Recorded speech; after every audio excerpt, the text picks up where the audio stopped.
सांग माने जदि आपण माने 2 लाख टंका डिपोजिट करूछंती ताहले आपण को मिलिबो 90,000 टंका सुध।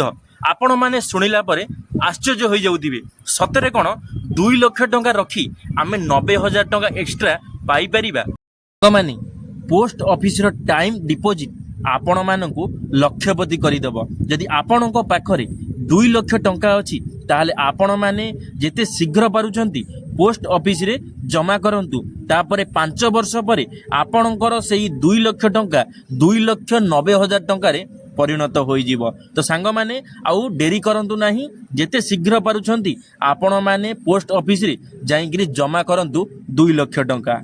आपण माने एई स्कीम टी निज पत्नी को नाम रे करि परिबे। जेते शीघ्र पारुछंती निज पत्नी को नाम रे पोस्ट ऑफिस रे टंका रखंतु आ मालामाल हुअंतु। यदि आपण मानकु वीडियो टी इंफॉर्मेटिव लागिथिबो मते फॉलो करि देबे, लाइक करि देबे, शेयर करि देबे। धन्यवाद। जय जगन्नाथ।